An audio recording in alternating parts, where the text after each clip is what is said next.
ঈদ উল আজহাকে কেন্দ্র করে রাজধানীর বর্জ্য ব্যবস্থাপনার খবর নিয়ে আমাদের সাথে যুক্ত হচ্ছেন সহকর্মী সবুজ মাহমুদ। সবুজ, রাজধানীতে আজও কোরবানি হয়েছে কিছু স্থানে, তো জেনে নিতে চাই যে আজকের বর্জ্য ব্যবস্থাপনা কেমন দেখছেন?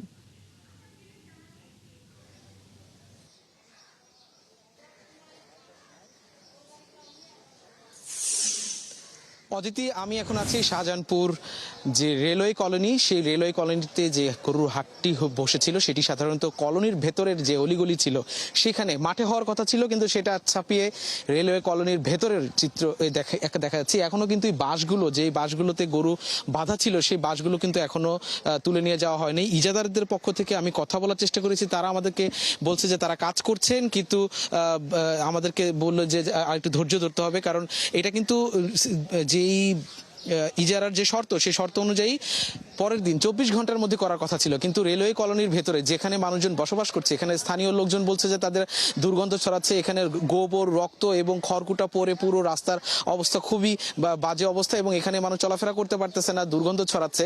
এবং স্থানীয়রা বলছে যে এই যে তাদের যে এই যে দুর্ভোগ, এই দুর্ভোগ আসলে প্রতি বছরই হচ্ছে। এই দুর্ভোগ এখানকার কোনোভাবে তারা লাঘব করতে পারছে না।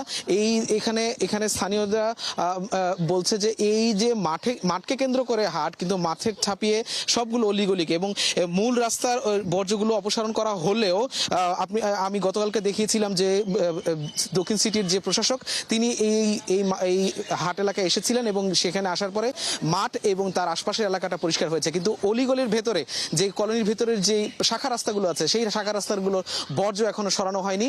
মাঠের যে হাট বসেছিল সেই হাটের যে বাস আছে সেই বাসগুলো এখনো তোলা হয়নি, যার ফলে এখানে বর্জ্য ব্যবস্থাপনা একেবারে খারাপ অবস্থা। এবং স্থানীয়রা সেই অভিযোগটি করছে, আসলে সিটি কর্পোরেশনের লোকজনেরও আসলে কিছু করার নেই, তারা কারণ হাট কেন্দ্রিক তারা বর্জ্যগুলো অপসারণের বেশি ব্যস্ত।